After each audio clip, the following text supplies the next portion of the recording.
10 Inspiring Success Stories. Welcome to Arvin Polo TV. Sa likod ng bawat matagumpay na tao ay isang kwento ng pagsisikap, kasipagan at matinding determinasyon. Ang bawat tagumpay ay hindi lamang tungkol sa pagkamit ng mga pangarap, kundi pati na rin sa paglampas sa mga hamon at pagharap sa mga pagsubok. Kung kaya sa video na ito, ating pag-uusapan ng 10 inspiring success stories na magsisilbing inspirasyon hindi lamang sa kanilang mga kapwa, kundi pati na rin sa lahat ng naghahangad na magtagumpay sa kabila ng mga hamon. Kaya tara simulan na natin. Number 1, Steve Jobs. Si Steve Jobs ay ipinanganak noong February 24, 1955 sa San Francisco, California. Ay kinikilala bilang isa sa mga pinakasikat na innovator at entrepreneur ng modernong panahon. Siya ay inampun nina Paul at Clara Jobs at pinalaki sa Mountain View, California, kung saan nabuo ang kanyang malalim na interes sa electronics. Nag-aral siya sa Homestead High School at sandaling pumasok sa Reed College bago huminto. Noong 1976, kasama ang kaibigang si Steve Wozniak, itinatag nila ang Apple Computer Incorporated sa garahe ng kanyang mga magulang. Ang Apple Pie, ang kanilang unang produkto, ay sinundan ng matagumpay na Apple II noong 1977 na naging simula ng Apple bilang isang pangunahing manlalaro sa industriya ng personal computers. Noong 1984, ipinakilala ni Jobs ang Macintosh, ang unang personal computer na may graphical user interface, ngunit kasunod ng mga hamon sa loob ng kumpanya, inalis siya sa Apple noong 1985 matapos ang isang internal na alitan. Ngunit hindi siya napanghinaan ng loob, kung kaya't itinatag niya ang Next, isang kumpanya na nagtuon sa paggawa ng mga high-end computers para sa edukasyon at negosyo, at binili ang Pixar na kalaunan ay naging isang giant industry ng pelikula, lalo na sa paglulunsad ng Toy Story, ang unang full-length computer animated film. Samantala, noong 1997, bumalik si Jobs sa Apple matapos bilhin ng kumpanya ang Next na nagbigay daan upang magdala siya ng isang bagong yugto ng innovation.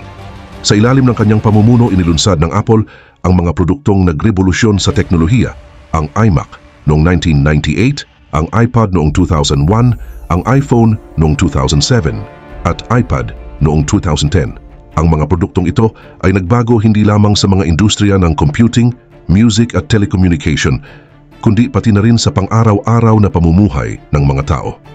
Gayunpaman, pumanaw si Jobs noong October 5, 2011 dahil sa complication mula sa pancreatic cancer. Ngunit ang kanyang pamana bilang isang visionary na nagdala ng walang kapantay na pagbabago at innovation ay patuloy na nag-iiwan ng inspirasyon sa mundo ng technology. Number 2, Oprah Winfrey. Si Oprah Winfrey ay isang American media mogul, talk show host, actress, at philanthropist na kilala sa kanyang kwento ng tagumpay mula sa hirap. Siya ay ipinanganak noong January 29, 1954 sa Kosciuszko, Mississippi. Lumaki si Oprah sa isang mahirap na pamilya at dumaan sa maraming pagsubok kabilang ang pang-aabuso. Sa kabila ng mga hamon, ipinakita niya ang kakaibang talino at determinasyon. Natutunan niyang magbasa at magsulat bago pa man siya pumasok sa paaralan. Samantala, sa edad na 17, nagsimula siyang magtrabaho sa radyo bilang news anchor at nagpatuloy siya sa Tennessee State University sa kursong Speech Communications and Performing Arts. Gayunpaman, noong 1984, lumipat siya sa Chicago upang mag-host sa isang mababang rated na talk show na tinatawag na AM Chicago. Sa loob lamang ng ilang buwan, nakuha ni Oprah ang pinakamataas na ratings para sa show na kalaunan ay naging The Oprah Winfrey Show, ang pinakamatagumpay na talk show sa kasaysayan ng telebisyon na tumagal ng 25 years. Samantala, itinatag ni Oprah ang Harpo Productions noong 1986 na nagpatibay sa kanyang status bilang isang makapangyarihang figure sa media. Ngunit, nakilala rin siya sa kanyang pagpapalaganap ng literacy sa pamamagitan ng kanyang book club na nagbigay daan sa maraming libro na maging bestsellers. Samantala, bilang actress, nakatanggap siya ng nomination sa Academy Award para sa pelikulang The Color Purple. Noong 2011, at inilunsad ni Oprah ang kanyang sariling cable network, ang Oprah Winfrey Network or OWN, na nagbigay sa kanya ng mas malaking kontrol sa kanya G-content. Bilang isa namang philanthropist, siya ay nagbigay ng milyon-milyong dolyar para sa edukasyon at kalusugan, kabilang ang pagtatag ng Oprah Winfrey Leadership Academy for Girls sa South Africa. Si Oprah ay kinilala bilang isa sa mga pinakamakapangyarihang babae sa mundo at ang kanyang kwento ay nagsisilbing inspirasyon sa milyon-milyong tao na nagpapakita ng determinasyon, pagsusumikap at pag-asa. Number 3, Colonel Harlan Sanders. Si Colonel Harlan Sanders ay ipinanganak noong September 9, 1890 sa Henryville, Indiana, ay kilala bilang founder ng Kentucky Fried Chicken o KFC na isang global na fast food chain na nagtatampok ng kanyang iconic na fried chicken. Samantala, sa murang edad, nawalan siya ng ama, kaya't natutunan niyang magluto at mag-alaga ng kanyang mga kapatid upang matulungan ang kanyang ina. Bago niya nahanap ang tagumpay sa food industry, nagtrabaho si Sanders sa iba't ibang larangan, kabilang ang pagiging train conductor, insurance salesman at gas station operator. Gayunpaman, noong 1930, sinimulan niyang magluto ng mga pagkain para sa mga traveler sa isang maliit na service station sa Corbin, Kentucky, na naging simula ng kanyang paglalakbay sa culinary world. Noong 1940, na-perfect niya ang kanyang secret recipe na may 11 herbs and spices, gamit ang pressure cooker upang mapanatili ang quality ng kanyang fried chicken. Sa edad na 65, sa halip na mag-retired, nagpasya siyang simulan ang pagbebenta ng franchise ng kanyang fried chicken recipe, naglalakbay sa buong bansa habang nakasuot ng kanyang pamilyar na puting suit at black string tie na kalaunan ay naging bahagi ng kanyang iconic image. Samantala, ang KFC ay mabilis na lumago at noong 1964, sa edad na 74, ibinenta niya ang kumpanya sa halagang $2 million. Ngunit nanatili siyang aktibong promoter ng brand. Kahit na ibinenta na niya ang KFC, patuloy siyang naging part ng kumpanya at ang kanyang imahe ay nanatiling simbolo ng KFC hanggang sa kanyang pagpanaw noong December 16, 1980 sa edad na 90. Sa kabila ng lahat ng pagsubok sa kanyang buhay, nag-iwan si Sanders ng isang napakalaking pamana sa industriya ng fast food na patuloy na nagbibigay inspirasyon sa mga negosyante at nagpapakita na ang tagumpay ay walang pinipiling edad. Ang kanyang kwento ay isang patunay sa halaga ng dedikasyon at pananampalataya sa sariling kakayahan na nagdala sa kanya ng tagumpay sa kabila ng maraming balakid at nag-iwan ng isang pamana na tatagal ng maraming dekada sa buong mundo. Number 4, Walt Disney. Si Walt Disney ay isa sa pinakakilalang personality sa kasaysayan ng entertainment.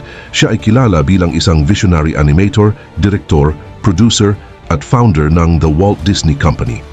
Siya ay ipinanganak noong December 5, 1901 sa Chicago, Illinois. Lumaki siya sa isang simpleng pamilya at maagang nahilig sa sining, partikular sa drawing at animation. Bagamat hindi nakatapos ng kolehiyo, nagtrabaho siya bilang isang graphic artist at kalaunan ay nagtayo ng Laugh-O-Gram Studio sa Kansas City. Ngunit hindi naging matagumpay ang unang venture na ito. Hindi siya sumuko at lumipat sa Hollywood noong 1923 kasama ang kanyang kapatid na si Roy O. Disney. Doon, itinatag nila ang Disney Brothers Studio na kalaunan ay naging The Walt Disney Company. Ang breakthrough ni Walt Disney ay dumating noong 1928 nang likhain niya si Mickey Mouse na naging simbolo ng kumpanya. Samantala, ang pelikulang Steamboat Willie, ang kauna-unahang animated short film na may synchronized sound, ay nagtagumpay at nagpatibay sa kanya bilang isang innovator sa animation. Sumunod dito ang mga groundbreaking na pelikula tulad ng Snow White and the Seven Dwarfs, ang unang full-length animated feature film na naging malaking tagumpay. Ngunit hindi natapos si Disney sa animation lamang dahil itinayo niya ang Disneyland noong 1955 sa Anaheim, California, ang kauna-unahang theme park na nakatuon sa entertainment na nagtagumpay at nagsilbing inspirasyon para sa iba pang theme parks sa buong mundo. Gayunpaman, pumanaw si Walt Disney noong December 15, 1966. Ngunit ang kanyang pamana ay nananatili at ang The Walt Disney Company ay lumago bilang isa sa pinakamalaking media at entertainment conglomerates sa buong mundo. Samantala, ang kanyang kwento ng tagumpay mula sa simpleng simula patungo sa pagiging isang iconic na figure ay isang inspirasyon ng pagkamalikhain, dedikasyon at walang tigil na pangarap na patuloy na nag-iimpluwensya sa kultura at nagpapasaya sa mga tao sa lahat ng edad sa buong mundo. Number 5, Malala Yousafzai. Si Malala Yousafzai ay ipinanganak noong July 12, 1997 sa Mingora, Swat Valley, Pakistan, ay isang kilalang activist para sa edukasyon ng mga kababaihan at pinakabatang tumanggap ng Nobel Peace Prize. Lumaki siya sa isang pamilya na nagbibigay halaga sa edukasyon at ang kanyang ama na si Ziauddin Yousafzai ay isang guro at activist na nagpatakbo ng mga paaralan para sa mga batang babae sa kanilang rehiyon. Noong 2009, sa edad na 11, nagsimula si Malala magsulat ng blog para sa BBC Urdu gamit ang pseudonym na Gul Makai, kung saan inilalarawan niya ang buhay sa ilalim ng pamumuno ng Taliban na nagbabawal sa edukasyon para sa mga batang babae sa kanilang lugar. Samantala, sa kanyang mga sulat inilalahad niya ang mga takot at paghihirap ng mga kabataan sa Swat Valley, pati na rin ang kanyang determinasyon na magpatuloy sa pag-aaral. Gayunpaman, noong October 9, 2012, si Malala ay binaril sa ulo ng isang miyembro ng Taliban habang pauwi mula sa paaralan, isang pag-atake na nagdulot ng international condemnation at nagdala ng malawakang suporta para sa kanyang advocacy. Ngunit siya ay nakaligtas at pagkatapos ng paggamot sa kanya sa United Kingdom, ipinagpatuloy niya ang kanyang laban para sa edukasyon. Kung kaya naman noong 2013, inilathala niya ang kanyang talambuhay na I Am Malala na naging isang international bestseller. Samantala noong 2014, sa edad na 17, siya ang naging pinakabatang tumanggap ng Nobel Peace Prize, kinilala para sa kanyang walang pagod na pakikipaglaban upang mawakasan ang pang-aapi sa mga kabataan at itaguyod ang karapatan ng lahat ng bata sa edukasyon. Itinatag din niya ang Malala Fund na isang non-profit organization na naglalayong bigyan ng edukasyon ang mga batang babae sa buong mundo, lalo na sa mga rehiyong limitado ang akses sa edukasyon. Gayunpaman, nagtapos si Malala sa University of Oxford noong 2020 na may degree sa Philosophy, Politics and Economics. Hanggang ngayon, patuloy siyang nagsasalita sa mga global platform upang isulong ang edukasyon ng kababaihan at mga karapatang pantao. Si Malala ay naging simbolo ng pag-asa at pagbabago at ang kanyang heritage ay patuloy na nagbibigay inspirasyon sa mga susunod na henerasyon. Number 6. Sara Blakely. Si Sara Blakely ay isang Amerikanong entrepreneur at philanthropist na kilala bilang tagapagtatag ng Spanx, isang kumpanya na nagre-revolusyon sa industriya ng shapewear at undergarments. Ipinanganak siya noong February 27, 1971 sa Clearwater, Florida. Lumaki si Blakely sa isang pamilya na pinahahalagahan ang pagkamalikhain at kakayahang humarap sa mga kabiguan. Gayunpaman, nakapagtapos siya ng degree sa communication mula sa Florida State University at unang naghangad na maging abogado. Ngunit matapos mabigo sa law school admission test, nagtrabaho siya bilang sales trainer sa isang kumpanya ng fax machine kung saan nagbebenta siya ng door-to-door. Noong siya ay 27 years old, napansin ni Blakely ang kakulangan ng mga undergarment na nagbibigay ng magandang shape nang hindi sinasakripisyo ang comfortness, kung kaya't nakaisip siya ng ideya para sa Spanx. Sa kabila ng kawalan ng karanasan at limitadong pondo, ginamit niya ang kanyang ipon na $5,000 upang i-develop pa ang produkto. Kung kaya't siya mismo ang naghanap ng mga manufacturer at nakakuha agad ng kanyang unang patent nang hindi kumukuha ng abogado. Samantala, ang tagumpay ng Spanx ay nagsimula nang makumbinsi ni Blakely ang isang buyer mula sa Neiman Marcus na subukan ang kanyang produkto na kalaunan ay naging instant hit. Nakatulong din ang exposure mula kay Oprah Winfrey na naglagay ng Spanx sa kanyang favorite things noong 2000 na nagbigay ng malaking boost sa kumpanya. Sa loob ng ilang taon, lumago ang Spanx bilang isang multi-million-dollar na negosyo na nagresulta kay Blakely na maging pinakabatang babae na nagtatag ng sarili niyang billion-dollar company nang walang anumang tulong mula sa mga investors. Bukod sa kanyang tagumpay sa negosyo, kilala rin si Blakely sa kanyang philanthropy, lalo na nang maging unang babaeng sumali sa Giving Pledge noong 2013 na isang initiative na nilikha ni Warren Buffett at Bill Gates upang hikayatin ang pinakamayayamang tao sa mundo na ibigay ang karamihan ng kanilang yaman sa mga kawanggawa. Gayunpaman, ang kwento ni Sara Blakely ay isang patunay ng kung paano ang isang simpleng ideya, kapag pinagsikapan at pinalakas ng determinasyon, ay maaaring magbunga ng isang matagumpay na negosyo na nag-iwan ng malalim na marka sa mundo ng fashion at negosyo at nagsilbing inspirasyon para sa maraming negosyante. Number 7. Howard Schultz. Si Howard Schultz ay ipinanganak noong July 19, 1953 sa Brooklyn, New York at kilala bilang dating CEO at chairman ng Starbucks na kanyang pinalawak mula sa isang maliit na coffee bean shop sa Seattle patungo sa isang global coffee empire. Lumaki siya sa isang mahirap na pamilya sa Brooklyn, kung saan naranasan niya ang uncertainty at pangarap na makaahon mula sa kahirapan. Samantala, nakatanggap siya ng athletic scholarship sa Northern Michigan University at nagtapos ng kursong communication noong 1975. Pagkatapos ng kolehiyo, nagtrabaho siya sa Xerox Corporation bilang isang salesperson at kalaunan ay sa Hammerplast, kung saan na-discover niya ang Starbucks. Naintriga siya sa konsepto ng coffee bar culture ng Italy noong 1983 na nag-udyok sa kanya na sumali sa Starbucks noong 1982 bilang director ng retail operations at marketing.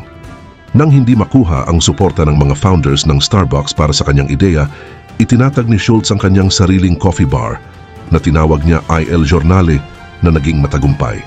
Samantala, noong 1987, kasama ang ilang investors binili niya ang Starbucks at sa ilalim ng kanyang pamumuno, pinalawak niya ito mula sa 17 stores sa Seattle patungo sa libu-libong branches sa buong mundo. Ipinakilala niya ang konsepto ng Starbucks bilang isang third place kung saan maaaring mag-relax, magtrabaho o makipagkita ang mga tao habang umiinom ng premium coffee. Kilala si Schultz sa kanyang kakaibang diskarte sa pamamahala, kabilang ang pagbibigay ng healthcare benefits at stock options sa lahat ng empleyado, kabilang ang mga part-timers na hindi pangkaraniwan sa industriya. Gayunpaman, noong 2000, nagbitiw siya bilang CEO, ngunit bumalik noong 2008 upang iligtas ang kumpanya mula sa recession. Pinangunahan niya ang mga hakbang upang muling buhayin ang Starbucks, kabilang ang pagsasara ng mga hindi kumikitang tindahan at pagpapabuti ng customer experience. Hindi nagtagal, nag-retired siya mula sa Starbucks noong 2018 at iniwan ang isang kumpanya na may libu-libong branches sa buong mundo. Kilala rin si Schultz sa kanyang mga philanthropic efforts, lalo na sa pagsuporta sa edukasyon at mga initiatives para sa mga veteran at mga nasa laylayan ng lipunan. Ang kanyang kwento ay isang testament sa sipag, dedikasyon at innovation na nagpapakita ng posibilidad na makamit ang tagumpay kahit gaano man kahirap ang simula. Number 8. Henry Ford. Si Henry Ford ay isang iconic personality sa industriya ng sasakyan na founder ng Ford Motor Company na nagbago sa modern manufacturing at naging simbolo ng American innovation. Ipinanganak siya noong July 30, 1863 sa Dearborn, Michigan.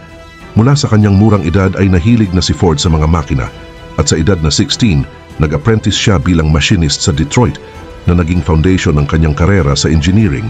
Kaya naman, noong 1891, nagsimula siyang magtrabaho bilang engineer sa Edison Illuminating Company at sa loob ng ilang taon, natapos niya ang kanyang unang quadricycle na isang maliit na sasakyang pinapatakbo ng gasolina. Ngunit noong 1903, itinatag ni Ford ang Ford Motor Company na nagdala ng revolution sa industriya ng sasakyan sa pamamagitan ng paglikha ng Model T noong 1908. Ang Model T ay naging simbolo ng abot-kayang presyo na kotse na dinisenyo upang maging matibay, madaling gamitin at abot-kaya ng pangkaraniwang tao. Samantala, upang mapabilis ang produksyon at mapababa ang gastos, ipinakilala ni Ford ang moving assembly line noong 1913 na nagbawas ng oras ng paggawa ng isang kotse na mula sa 12 hours ay naging 90 minutes na lamang. Kaya naman ang innovation na ito ay hindi lamang nagbago sa industriya ng sasakyan, kundi pati na rin sa buong larangan ng manufacturing na nagbigay daan sa mas mabilis at mas effective production ng mga produkto sa iba't ibang industriya. Gayunpaman, kilala rin si Ford sa kanyang innovative policy sa pagbibigay ng sahod tulad ng paglulunsad ng $5 workday noong 1914 na halos doble sa karaniwang sahod ng mga manggagawa noon. Ang hakbang na ito ay hindi lamang nagdulot ng mas mataas na productivity, kundi nagpakita rin na ang pagbibigay ng makatarungang sahod ay maaaring magdala ng mas malaking kita sa negosyo. Bagamat may controversy sa kanyang mga paniniwala, partikular sa kanyang mga anti-Semitic na pahayag, ang kanyang mga kontribusyon sa industriya ng sasakyan at modern manufacturing ay hindi matatawaran. Gayunpaman, namatay si Ford noong April 7, 1947, ngunit ang kanyang pamana ay buhay pa rin sa Ford Motor Company, isa sa pinakamalaking automaker sa mundo. At sa mga innovation na kanyang iniwan na patuloy na nakaiimpluwensya sa iba't ibang industriya hanggang sa kasalukuyan. Number 9. Stephen King. Si Stephen King ay ipinanganak noong September 21, 1947 sa Portland, Maine. na isa sa mga pinakakilalang writer ng horror, supernatural fiction, suspense at fantasy genre na tinaguriang The King of Horror. Lumaki siyang mahilig sa pagbabasa ng horror at science fiction na nagbigay inspirasyon sa kanyang pagsusulat. Sa kabila ng mga hamon, kabilang ang pagtatrabaho bilang janitor upang suportahan ang kanyang pamilya, naisulat ni King ang kanyang unang nobela na Carrie noong 1974 na nagbigay daan sa kanyang pag-angat matapos itong maging isang bestseller at ma-adapt sa pelikula noong 1976. Samantala, sinundan ito ng mga akdang tulad ng The Shining noong 1977, ang IT noong 1986 at Misery noong 1987 na lahat ay nagkaroon ng successful adaptation sa film na nagpatibay sa kanyang reputasyon bilang isa sa mga pinakamahusay na writer ng kanyang henerasyon. Bukod sa kanyang mga nobela, ang The Dark Tower series ni King ay isa sa kanyang pinakamahuhusay na akda na nagpapakita ng kanyang kakayahang pagsamahin ang iba't ibang genre tulad ng fantasy, horror at western. Kung kaya kilala si King sa kanyang estilo ng pagsusulat na madalas gumagamit ng mga ordinaryong karakter na nahaharap sa mga hindi pangkaraniwang sitwasyon, at ito ay karaniwang nakapaloob sa mga small towns sa Maine na nagdaragdag ng realism at lalim sa kanyang mga kwento. Sa kabuuan ng kanyang karera, si Stephen King ay nakapagbenta ng higit sa 350 million copies ng kanyang mga akda at nakatanggap ng maraming parangal, kabilang ang National Book Foundation's Medal for Distinguished Contribution to American Letters. Bukod sa kanyang literary success, si King ay kilala rin sa kanyang mapagkawang-gawang gawain, nag-donate sa mga libraries, paaralan at non-profit organizations. Samantala, ang kanyang legacy ay hindi lamang nasusukat sa dami ng kanyang mga akda, kundi pati na rin sa kanyang malalim na impluensya sa modern literature at culture. Ang kanyang mga kwento ay patuloy na nagbibigay takot, aliw at inspirasyon sa mga mambabasa at manonood sa buong mundo, na nagpapatibay sa kanyang lugar bilang isa sa mga pinakamatagumpay at pinaka-influential na writer ng ating panahon. Number 10. Nick Vujicic. Si Nick Vujicic ay isang kilalang motivational speaker, author at teacher na isinilang noong December 4, 1982 sa Melbourne, Australia na may tetra amelia syndrome na isang rare congenital disorder na nagdulot ng kawalan ng mga braso at binti. Sa kabila ng pisikal na kapansanan, nagtagumpay si Nick sa buhay at naging inspirasyon sa milyon-milyong tao sa buong mundo. Noong kabataan niya, nakaranas siya ng matinding depression, kalungkutan at pangungutya mula sa iba, na minsan ay humantong sa pagnanais na tapusin ang kanyang buhay. Gayunpaman, sa tulong ng kanyang pamilya at pananampalataya, natutunan niyang tanggapin ang kanyang kalagayan at nagsimulang maghanap ng layunin sa buhay. Bukod rito, nakapagtapos si Nick ng double major sa Accounting and Financial Planning mula sa Griffith University sa Australia, na isang tagumpay na nagpapatunay ng kanyang determinasyon at pagsusumikap. Samantala, sa edad na 19, nagsimula siyang magbigay ng mga speech at naging isang global figure sa larangan ng motivational speaking. Dahil dito, itinatag niya ang Life Without Limbs, isang organisasyon na naglalayong magbigay inspirasyon at suporta sa mga taong may kapansanan at mga humaharap sa iba't ibang pagsubok. Sa pamamagitan ng organisasyong ito, nakapagsalita siya sa harap ng milyon-milyong tao sa higit 60 countries. Kanyang hinuhubog ang kanilang pananaw sa buhay sa pamamagitan ng kanyang mensahe ng pag-asa at tapang. Bukod sa pagiging isang motivational speaker, si Nick ay isang prolific writer. Nagsulat siya ng ilang best-selling books, kabilang ang Life Without Limits, Unstoppable at Love Without Limits, na nagbabahagi ng mga kwento ng pag-asa, pananampalataya at pagmamahalan. Noong 2012, ikinasal siya kay Kanai Miyahara at sila'y biniyayaan ng 4 na anak. Sa kabila ng kanyang kalagayan, ipinakita ni Nick na posible pa ring magkaroon ng masayang buhay pamilya at matagumpay na karera. Samantala, ang kanyang kwento ay nagpapaalala sa atin na ang tunay na tagumpay ay hindi nasusukat sa pisikal na kakayahan, kundi sa lakas ng loob at tibay ng puso, at sa kakayahang magbigay inspirasyon sa iba na gawin din ito.